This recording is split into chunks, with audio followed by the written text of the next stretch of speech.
wirereka. Mbese ni hehe ushaka kuzamara ubuzima bwawe bw'iteka ryose? Ni mu ijuru cyangwa ni muri Gehinomu? Tega amatwi ijambo ry'Imana ugezweho n'umukozi w'Imana Pasiteri Ntakende Sadoki kuva ku wa mbere kugeza ku wa gatandatu kuva saa 11:45 za mu gitondo. Ruvari ni wowe Yesu yashenjaguriwe. Nishimiye ko menye rwose Yesu kwaru mukiza wanjye,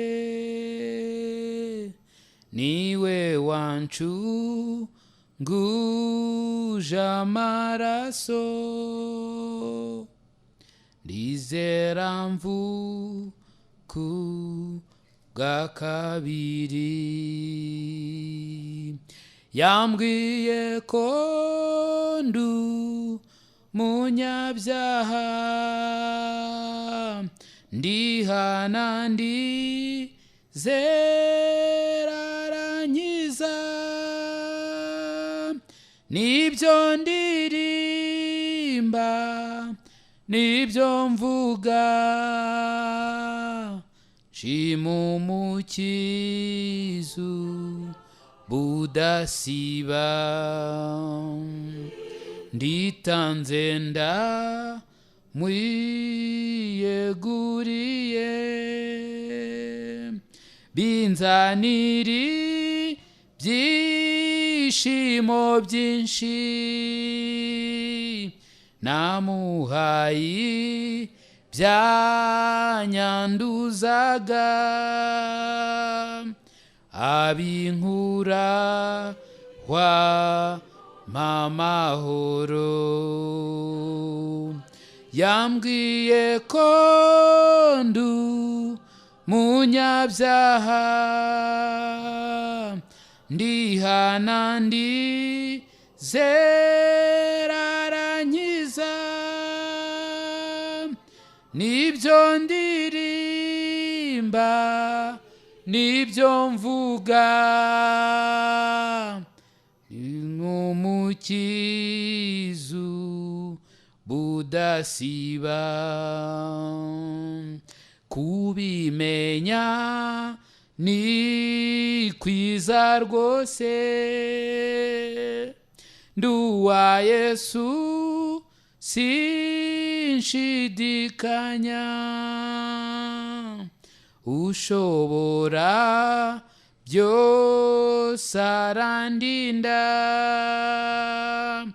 nkimwizeye ntawamunyaga. Yambwiye ko ndu munyabyaha, ndihana ndizera arankiza, nibyo ndirimba nibyo mvuga, shima umukizu budasiba. Mana, reka tugushime kandi tuguhimbaze kubw'ineza yawe n'urukundo rwawe. Mwami, urukundo rwawe ntirurondoreka, ntago twabona uko turuvuga, ntago byakwirwa mu bwenge bwacu ngo tubone uko tubisobanura, kuko udukunda birenze uko twebwe twanabitekereza. Ushimwe rero kubwo urukundo rwawe ari rwo rutumye kano kanya tubasha no guhumeka ndetse no kuvuga. Mana, tuguhaye icyubahiro uyu mwanya rero, turakwinginze ngo n'ubundi ubane natwe, ibyiza byose waduteguriye mu rukundo rwawe bitugereho, utwigishe kandi ucishe bugufi imitima yacu kugira ngo yumve kandi yumvire icyo ijambo ryawe ritubwira. Buri wese uteze amatwi ndakwinginze ngo umuhe umugisha kandi ufungure amatwi y'umutima we, yaba abari kure n'abari hafi, twese utugirire neza kandi twongere tukugirireho umugisha, twongere twunguke byinshi bivuye mu ijambo ryawe. Urakoze rero kuri Imana nziza kandi ko witeguye gukora byinshi birenze ibyo tugusabye. Tugushimiye agakiza kawe gakomeye ni ukuri ushimwe ko watwitangiye kugira ngo twebwe abari bakwiriye gupfa tuzize ibicumuro n'ibyaha byacu, kubwo kwizera icyo wakoze ku musaraba. Mana, uyu munsi dushobore kuririmba yuko Mwami uri umukiza, uri umucunguzi, kandi ko ineza yawe yasabye mu mitima yacu. Urakoze rero ko wumva gusenga kwacu, kandi ko witeguye gukora byinshi birenze ibyo tugusabye. Tubisabye twizeye mu izina rya Yesu Kristo umwami wacu, amen. Amen. Imana ibaha umugisha abari hirya no hino, iburasirazuba, iburengerazuba, amajyepfo n'amajyaruguru. Reka mbasuhuze cyane kandi mbifurize ikaze, kandi nongere mbabwire yuko abakijijwe twari dukwiye kwishimira cyane kumenya neza yuko Yesu ari umukiza wacu. Imana yacu ishimwe cyane, kuko niyo yashyizeho iyo nzira mu gihe twebwe twari abagome, twari abanyabyaha, turabo kwangwa n'Uwiteka. Imana yaciye inzira mu rukundo rwayo rwinshi cyane, kubw'ubuntu bwayo butangaje yatugiriye ubuntu, iduha umukiza ari we Yesu Kristo. None uyu munsi dushobora kuririmba yuko twabohowe rwose. Rero hari ikintu uyu muririmbyi maze kuririmba indirimbo ye yaravuze ngo nishimiye rwose ko menye rwose yuko Yesu ari umukiza wanjye. Nanjye muri 2006 itariki ntazibagirwa ya 21 z'ukwezi kwa 11, nanjye rwose namenye ko Yesu ari umukiza, nuko ndamwakira nuzura umunezero. None uyu munsi ndashima Imana, kandi nawe wamwakiriye ndabizi yuko ishimwe ridashobora kubura mu mutima wawe. Uyu munsi wa none rero reka nizere yuko uguwe neza muri Kristo Yesu, kandi nawe niba utaramwakira uyu munsi ni wo wawe. Ushobora kuza kuduhamagara niba uvuga uti jyewe simbyumva ukuntu nakizwa, jyewe sinumva ukuntu naba umukristo nyawe koko, apana umunyedini, ahubwo umukristo nyawe, nkaba nkijijwe ndetse nkamenya neza yuko nkijijwe, nkagira ibyiringiro byuzuye bitanyeganyega byuko nzajya mu ijuru. Niba ari wowe ukaba ufite icyo cyifuzo, waza kuduhamagara kuri 0783001646. iyo niyo nimero waduhamagaraho, hanyuma tukakwereka muri Bibiliya uko ushobora gukizwa kandi ukamenya ko ukijijwe, kandi ibyo bisobanuye ko ufite ubugingo buhoraho rwose. Imana rero ishimwe cyane, kandi Imana ihabwa icyubahiro ko uyu mwanya uduhaye kugira ngo twongere tuganire ku ijambo ryayo. Tudatinze rero ndagira ngo mbasabe cyane dufungure Bibiliya zacu mu gitabo cy'Itangiriro. Reka dusome duhereye ku murongo wa 8 turageza ku murongo waho wa 15. Aya magambo ndumva twarayasomye, ariko hari ikintu Imana yanshyize ku mutima numva ntashaka ko twava muri iki gice tutakirebyeho. Kwiga Bibiliya ni ikintu cy'ingenzi cyane. Ubwo rero ntago twayiga dufite ubute bwo kuyisoma cyangwa se bwo kwita ku byo Bibiliya ivuga. Reka rero turebe aya magambo ari aha ngaha, hanyuma hari ikintu cy'ingenzi cyane kandi cyaremwe n'Imana kiri mu buzima bwacu bwa buri munsi, dukwiriye kwitaho cyane kuri uyu mugoroba. Icyo nta kindi ni umurimo. Imana niyo yaremye umurimo. Imana yaremye umurimo. Hari abantu benshi batekereza ibintu bitandukanye ku bijyanye n'umurimo, ariko uyu mugoroba ndagira ngo turebe icyo Bibiliya ivuga ku bijyanye n'umurimo. Bamwe batekereza ko umurimo waje nyuma y'uko Adamu na Eva bakoze icyaha. Abandi batekereza yuko umurimo ari umuvumo. Ari nayo mpamvu abantu benshi cyane birirwa birukanka hirya no hino. Ufite akazi muri iyi banki arashaka ko muri iriya, ufite akazi muri iyi sosiyete arashaka ko mu yindi. Abantu benshi cyane batekereza yuko akazi bakora bari bakwiriye akarenzeho, kandi ibyo ntago byari bibi, ahubwo niki gituma bumva ariko byari bikwiriye kugenda. Aho niho ngira ngo tugaruke mu itangiriro, aho Imana yaremye byose, turebe irema umurimo uko byari bimeze. Bibiliya iratubwira hano ku murongo wa 8, itangira igice cya 2, Uwiteka Imana ikeba ingobyi muri Edeni mu ruhande rw'iburasirazuba, iyishyiramwo umuntu yaremye.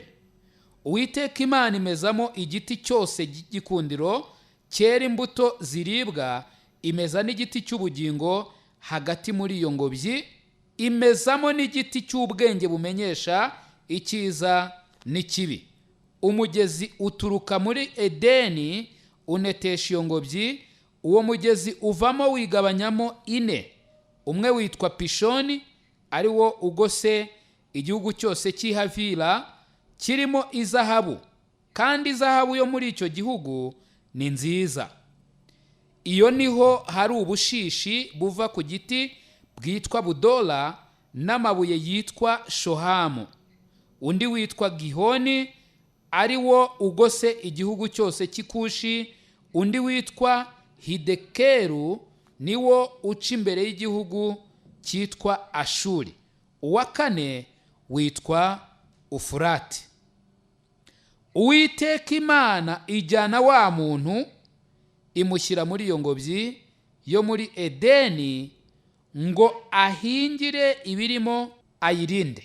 Ndagira ngo nongere nsome uyu murongo wa 15, nawe turi kumwe uwitegereze neza, kuko uhereye ku murongo wa 7 tubona ko Imana yaremye umuntu. Imana yaremye umuntu imubumbabumbye mu mukungugu, hanyuma ikora ikindi kintu gikomeye, imuhumekeramo umwuka wayo. Bivuze ngo igice cy'Imana, sinzi ko navuga mwayo magambo wenda ngo bisobanuke neza, ariko Imana irema umuntu, hari ikintu Imana yakuye muri yo ubwayo, ari cyo mwuka wayo, igishyira mu muntu.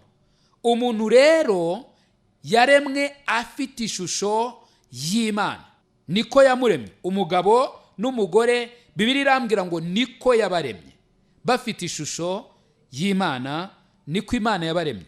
Imaze rero kumuhumekeramwo umwuka wayo, ahinduka ubugingo buzima, kuko Imana yamushyizemo umwuka w'ubugingo. Hanyuma Imana imutegurira ahantu yagombaga kuba. Imana yakebye ingobyi muri Edeni. Edeni ahangaha nimwo Imana yakebye ingobyi. Hanyuma mu ruhande rw'iburasirazuba, aho ngaho niho Bibiliya itubwira Imana yakebye ingobyi, ndetse n'ibindi byerekana aho ariho neza neza Bibiliya yabitubwiye. Ahangaha umuntu yabisoma. Ntabwo nshaka kujya mu bumenyi bw'isi cyane, ariko ndagira ngo turebe neza yuko Imana irema umuntu, yamuremye ikamurangiza imuremye neza nk'uko Imana yabishatse kandi yabigambiriye. Hanyuma imaze kumurema no kumuhumekeramo umwuka wayo, ahindutse ubugingo buzima, Imana yamuteguriye ahantu yagombaga kuba. Irahategura, ishyiramo ibyangombwa byose, ndetse Bibiliya nk'uko yanabitubwiye, aha hantu Imana yamuremeye, imaze kuhategura, yamejejemwo ibiti 2 by'ingenzi. Hari ibindi biti byinshi cyane, ariko yamejejemwo ibiti 2 by'ingenzi.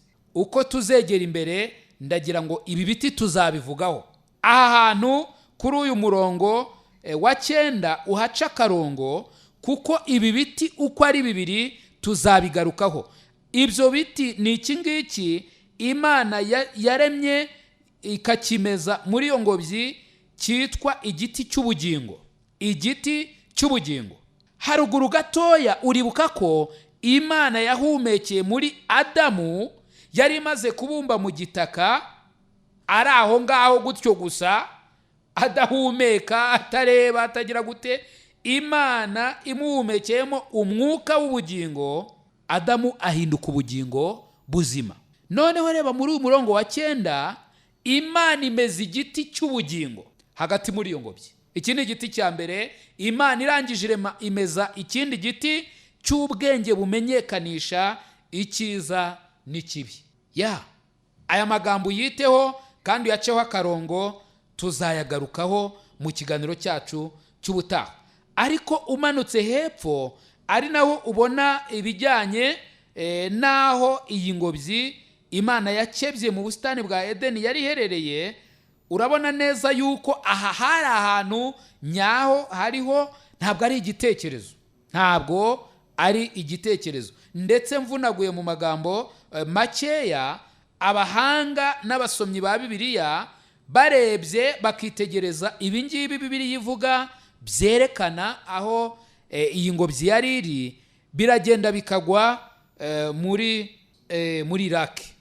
Ariko nk'uko nababwiye ntabwo ariho nshaka ko tujya, ahubwo ndagira ngo turebe neza ku murongo wa 15, kuko hari ikindi kintu Imana yaremye ikimara kurema umuntu. Ntabwo yamuremye ngo nirangiza imushyire mu ngobyi ya Edeni, ishyiremo ibyo agomba kurya byose, ishyiremo buri kintu cyose yari akeneye, nirangiza ngo imukorere n'intebe, imubwire ngo genda wicarire hariya. Wowe ujye wirirwa uvuga haleluya haleluya haleluya haleluya, ujye wirirwa uvuga mu izina rya Yesu mu izina rya Yesu, hanyuma ibintu byose bizajya byikora. Oya, ndagira ngo urebe ku murongo wa 15. Uwiteka Imana ijyana wa muntu. Yari yabaye muzima, ntekereza ko Imana itagiye imuhetse, yagombaga kwigenza. Iramujyana imushyira muri iyo ngobyi yo muri Edeni. Kubera iki yamushyize muri iyi ngobyi? Ntabwo kwari ukugira ngo agende agaramemo yiturize abaho ngaho gutyo gusa, ahubwo hari impamvu Imana yamushyize mu ngobyi ya Edeni, ngo ahingire ibirimo. Sinzi niba uri kubona iri jambo, ngo ahingire ibirimo. Icya kabiri, ayirinde. Mu yandi magambo ahangaha igitekerezo kirimo nuko Imana yahaye umurimo Adamu. Imana yahaye umurimo Adamu. Nari nababwiye mu kanya ngo Imana yaremye umurimo. Ahangaha ni mbere yuko Adamu na Eva bakoze icyaha. Yewe ndetse ahangaha ikigaragara nuko Eva yari atararemwa. Imana imaze kurema Adamu yamushyize mu ngobyi ya Edeni itunganije neza rwose, ariko Imana imushyiramo, imuha umurimo wo guhingira ibiri muri iyi ngobyi byose kandi akayirinda. Yari afite akazi yahawe n'Imana yagombaga gukora. Mbere yuko Adamu akora icyaha, Imana yari yararemye umurimo. Ndagira ngo aya magambo yumve neza, kuko hanze hari ibitekerezo bitandukanye. Nk'uko natangiye mbivuga, hari abantu benshi batekereza yuko Adamu yadakora icyaha bari kuba badahinga. Adamu yadakora icyaha bari kuba badakora imirimo yo kubaka, n'urugero imirimo yo gukubura ku badamu n'abandi bakora iyo mirimo. Nanjye narayikoze kandi nta soni iteye kuyikora. Imirimo yose itandukanye, hari abantu benshi bicara bamaze kubira icyuya, bamaze kunanirwa, barangiza bakavuga bati uyu ni umuvumo twazaniwe na Adamu. Ariko ndagira ngo nkwereke neza yuko Bibiliya, ijambo ry'Imana iratubwira ngo Imana yashyize Adamu muri iyi ngobyi ngo ahingire ibirimo. Bivuze ngo Adamu yagombaga guhinga, na mbere yuko akora icyaha yagombaga guhingira ibintu byari biri muri iyi ngobyi. Si igitangaza se kubona Adamu yaragombaga gukora na mbere yuko akora icyaha? Bibiliya niko itubwiye. Niba utarahagera, ni mwitangira igice cya 2 umurongo wa 15. Uwiteka Imana ijyana wa muntu imushyira muri iyo ngobyi yo muri Edeni ngo ahingire ibirimo ayirinde. Imana yaremye umurimo. Ntabwo umurimo ari ikintu cy'inzaduka, ntabwo umurimo ari ikintu cyazanwe n'icyaha. Umurimo ni ikintu Imana yaremye, kandi ntekereza ndetse nizera ko umurimo ari ikintu cyiza Imana yaremye. Ndabizi neza yuko abantu bateze amatwi, hari abantu benshi cyane by'umwihariko hano mu Rwanda bakunda umurimo, ariko kandi hari abantu bagenda bagakora bivovota, ndetse abantu benshi kuri iyi si ntago banezerewe kubera ko bumva bashaka kubona akazi keza karenze ako bafite, kandi ibyo nta cyacyari kirimo nk'uko nabivuze, ahubwo niki kibatera kumva batishimiye akazi barimo gukora. Ntabwo mbizi, impamvu zishobora kuba zitandukanye, nawe ushobora kuba ufite ibyo uri gutekereza, ariko ndagira ngo nkwereke yuko ibitekerezo ibyo ari byo byose waba ufite ku bijyanye n'akazi, wenda ukaba uri kwibwira uti ndimo ndakora nkaruha nkamererwa nabi kubera yuko ari umuvumo. Ndagira ngo ubanze urebe kino kintu. Imana yaremye umurimo na mbere yuko icyaha kibaho, mbere yuko umuvumo ubaho. Imana yari yaramaze kurema umurimo. Imana yari yaramaze gutanga itegeko iribwira umuntu ari we Adamu, ari we twese dukomokaho. Mu yandi magambo, Imana yabwiye sogokuruza wacu yuko agomba gukora, yamutegetse gukora mbere yuko akora icyaha. Icyamukareba aya magambo ukayasobanukirwa, kuko aya magambo arimwo ubutumwa bukomeye cyane kuri wowe nanjye. Twebwe abariho kuri uyu munsi wa none, twebwe abazengurutswe n'abantu bafite intekerezo zitandukanye muri iyi minsi ya none, ndagira ngo umenye neza yuko aya magambo Imana yayashyiriye muri iyi Bibiliya kugira ngo tuyige kandi tuyamenye, tumenye yuko Imana iyi ngiyi ari gahunda yayo, yuko umuntu uriho agomba no gukora. Hari abantu benshi cyane bibwira yuko batari bakwiye kubira icyuya. Niba babizi icyuya ngo ubwo ni umuvumo, niba bakoze cyane ngo ubwo ni umuvumo. Ndagira ngo nkubwire ngo iyo mitekerereze wari ukwiye kuyihindura, ukamenya ko ari umugambi w'Imana yuko dukora. Ndetse Bibiliya iravuga ngo umuntu udakora ntakarye, umuntu udakora ntakarye. Ushobora kwibwira uti none se Adamu ko Imana yamubwiye guhingira ibiri muri Edeni, ikamubwira kurinda ibiri muri Edeni, jewe ibyo yaneguriye ni ibihe? Imana igufitiye umugambi, kandi igufitiye umugambi mwiza. Ntabwo nibuka igihe nazaga ku isi ngo mbe nzi neza uko byari bimeze, ariko ndagira ngo nkubwire ngo aho namenyeye ubwenge nasanze ibintu byose nzi bihari. Hari ibindi byaje nyuma, ariko ibyo ngibyo ntabwo bijyanye n'ibyo kurya. Ibyo kurya byariho igihe namenyaga ubwenge, n'uyu munsi biracyariho. Mu yandi magambo, ntabwo ari njye wabizanye ku isi, narabihasanze.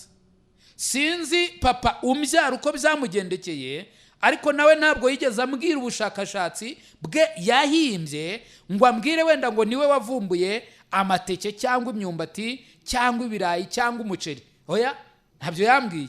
Iyo aza kuba yarabivumbuye, ntekereza ko aba yarabimbwiye, cyangwa se nkaba narabisomye mu gitabo runaka. Mu yandi magambo, icyo nshaka kuvuga ni iki: twese twasanze Imana yaraduteguriye ibi ngibi turya. Imana ubwayo niyo yabiteguye. Ubyanga cyangwa ubyemere, Imana niyo yaguteguriye ibyo urya, niyo yabiteguye, niyo yabiremye. Byari bihari na mbere yuko nge nawe tubaho. Imana rero iduha iyi nshingano muri Adamu yuko dukwiriye guhinga, yuko dukwiriye kurinda ibiriho.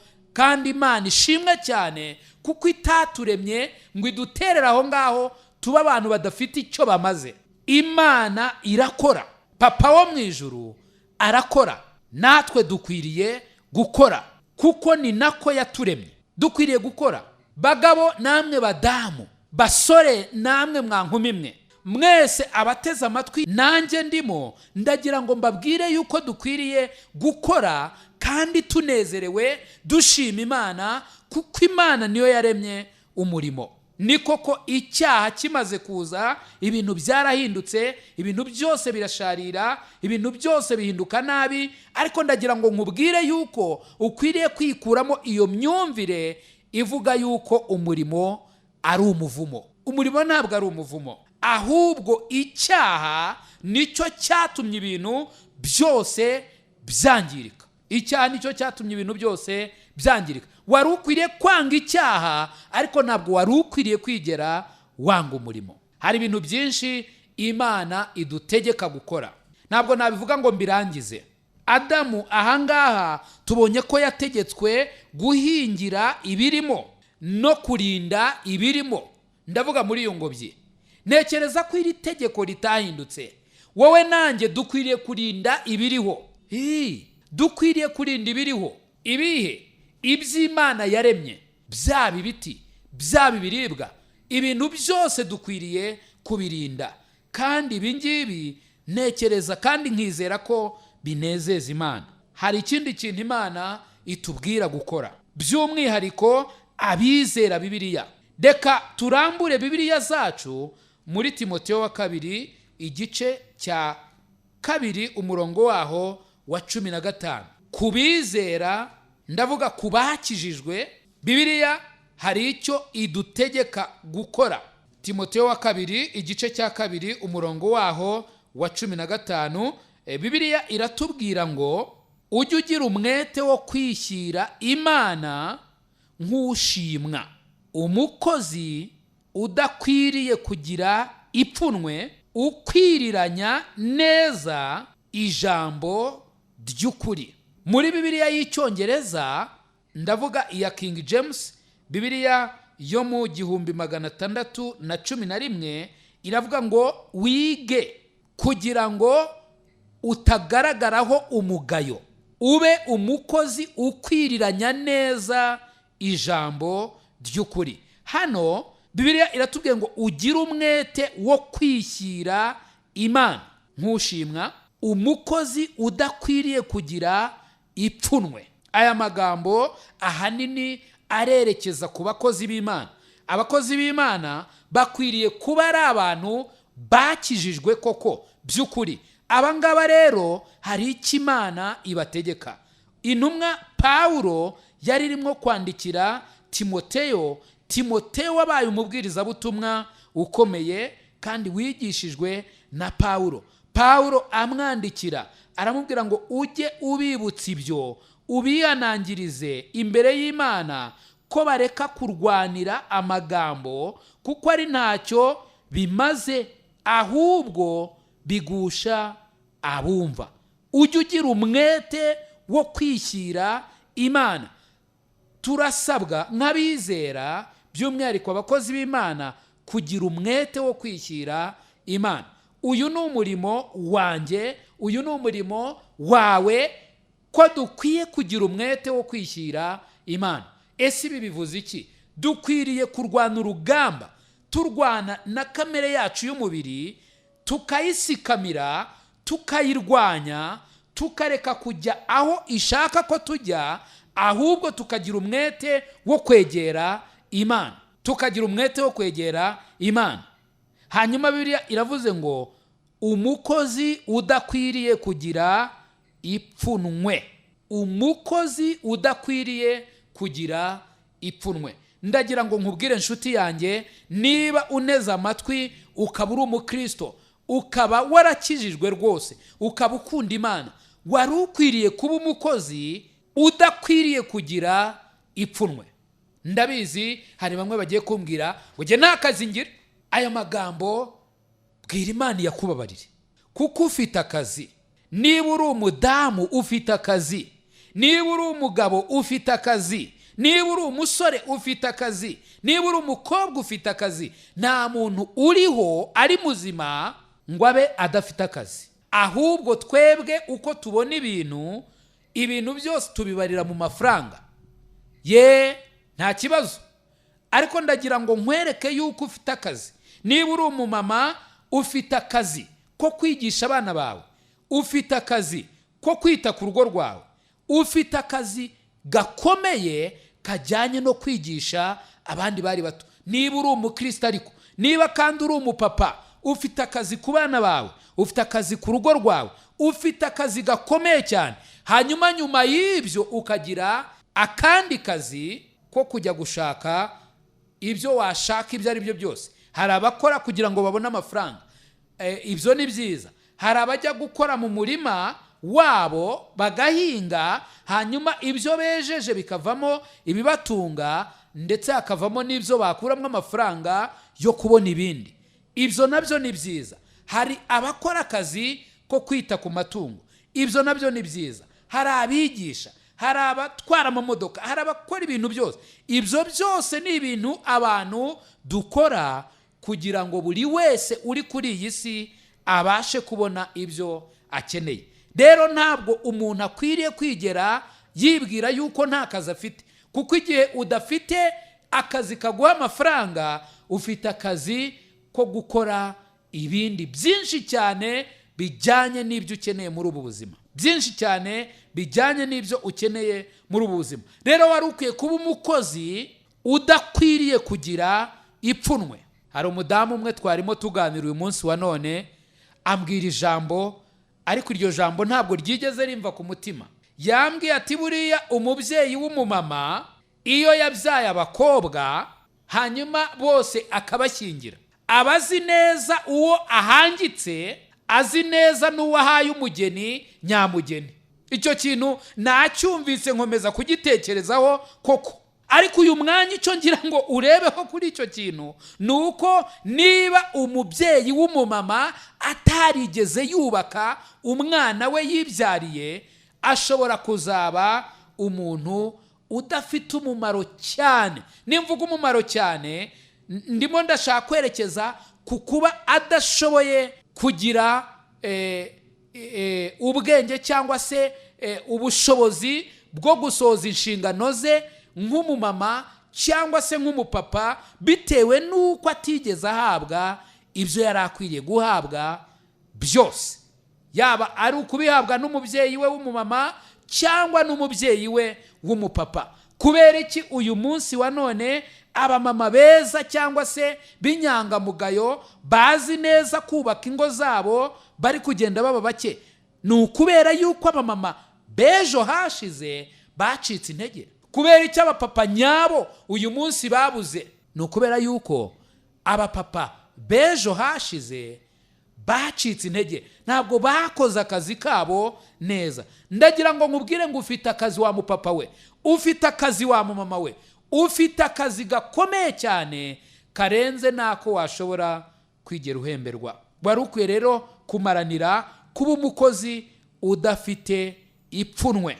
By'umwihariko muri uyu murongo hari ikindi kintu dukwiriye kuwigiramo: ukwiriranya neza ijambo ry'ukuri. Ahantu sinzi neza yuko urimo kuhumva. Wa mukristo we, wari ukwiriye kuba umuntu ukwiriranya neza ijambo ry'ukuri. Gukwiriranya neza ijambo ry'ukuri ni ukugira gute? Ni uko uba ufite umucyo, ndavuga mu mutima wawe, ku buryo ushobora kubwira umuntu uti ibyanditswe byera bivuga gutya, kuri iyi ngingo ijambo ry'Imana rivuga gutya. Njya ntangara cyane iyo muye n'abantu bitwa abavugabutumwa, nkamubaza nkamubwira nti ndi umuvugabutumwa, ati yo amen haleluya, nanjye ndi umuvugabutumwa, ni byiza rwose, nishimiye kukubona, ariko se ubutumwa uvuga ni ubuhe? Ubutumwa ni Bibiliya. Ni byiza, ariko se ubutumwa nyirizina bwa Bibiliya ni ubuhe? Nkabona arasa n'undeba nk'umuntu ushobora kuba amanutse ku kwezi, nkaba ngeze kuri iyi saka kanya. Nyamara Bibiliya hari ikivuga ubutumwa bwiza, inkuru nziza. Icyo ni ikintu Bibiliya ivuga neza kandi ivugaho yeruye. Mu yandi magambo, Bibiliya itwereka uko umuntu yakizwa. Iyo niyo nkuru nziza, uko umuntu yakizwa akamenya rwose ko afite ubugingo buhoraho. Umubwirizabutumwa yari akwiriye kuba ari umuntu uzi gukwiriranya neza ijambo ry'ukuri.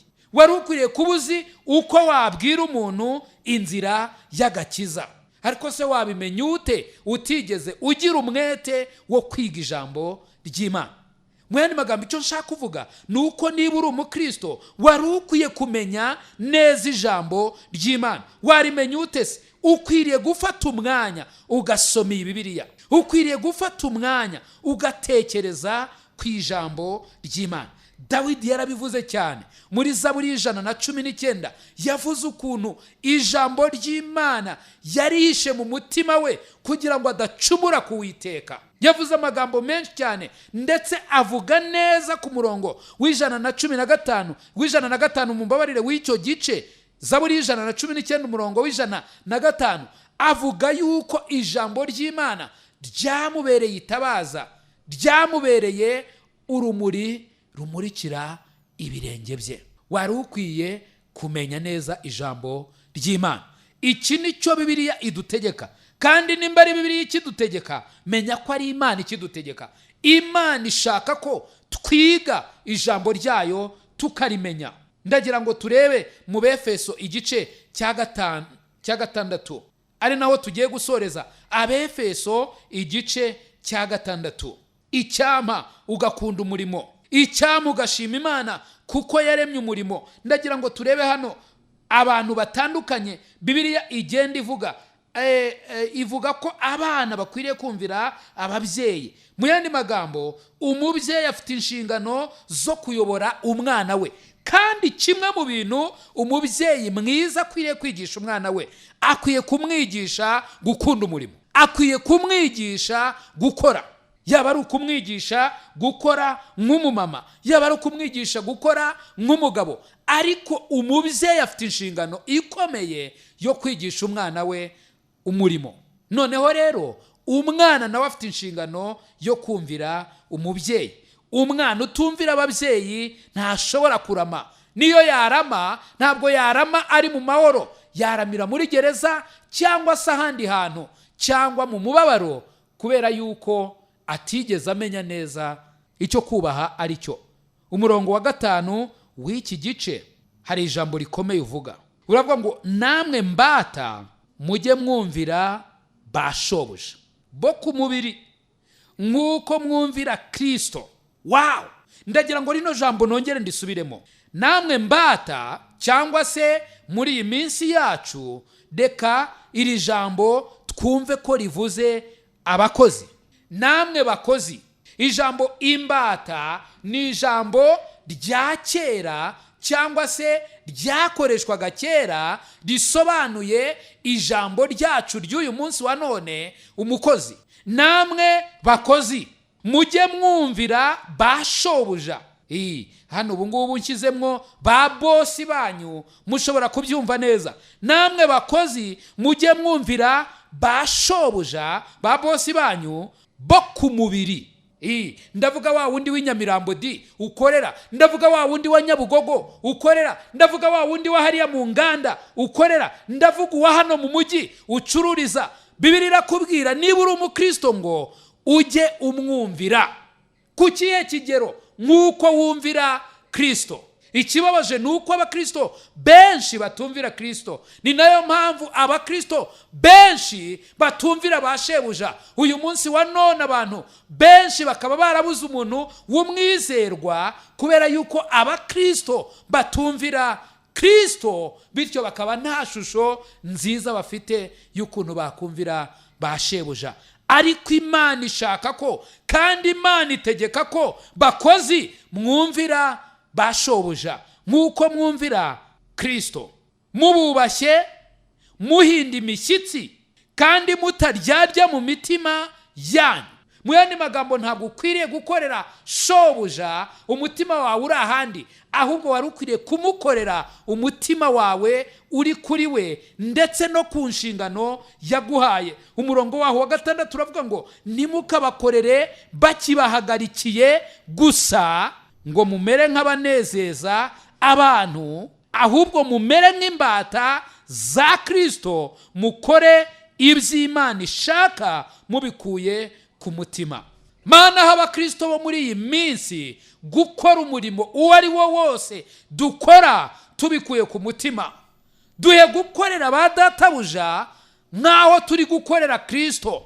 mwami twe kubakorera igihe baduhagarikiye gusa, ahubwo utwigishe gukorera ba databuja n'igihe bataduhagarikiye, ahubwo tubakorere nk'abari gukorera Imana, atari uko bahindutse ibigirwamana, ahubwo kuko ari ko ijambo ryawe rivuga. Ntidukwiriye kuryarya, dukwiriye gukunda umurimo kandi tugakora nk'uko twakabaye dukora iyo Kristo aza kuba ahahagaze.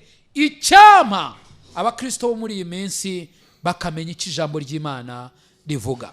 Icyampa wowe uteze amatwi y'iradiyo ukamenya icyo ijambo ry'Imana rivuga. Kubera icyo abantu benshi batanezerewe, hakaba hari abahanuzi b'ibinyoma birirwa bababwira ibintu bipfuye, bitabaho, bidafite aho bihuriye n'ijambo ry'Imana. Nuko abakristo benshi babaye abanebwe, badashaka gukora, bityo nta n'umuntu ushaka kubaha akazi. Kubera iki? Kubera ko batumvira Kristo. Ni nayo mpamvu batazi uko bakumvira ba shebuja. Mana, fata imitima y'ubwoko bwawe uyigisha amahame y'ijambo ryawe. I Karuvari ni wowe Yesu yashenjaguriwe. Nshuti mukundwa, mbese aho izina ryawe ryanditswe mu gitabo cy'ubugingo? Ese impanda ivuze Yesu agarutse nona, cyangwa uramutse uvuye mu mubiri, wizeye neza 100% ko wajya mu ijuru? Ndakwinginga ngo uyu munsi utekereze ku iherezo ryawe, maze ufate umwanzuro uruta iyindi. Imana iragukunda kandi Yesu aragutegereje. Ngwino, tebuka aguha agakiza, akuruhura umutwaro w'ubwoba, aguha amahoro, umunezero n'ibyiringiro byuzuye byo mu mutima. Ukeneye ubundi bufasha, waduhamagara kuri izi nimero: 0783 00 16 46. Imana iguha umugisha. Kuba ari wowe munyabyaha gusa uhari, ntibyari kubuza Yesu kuza hano kugupfira. Niwaburira imbabazi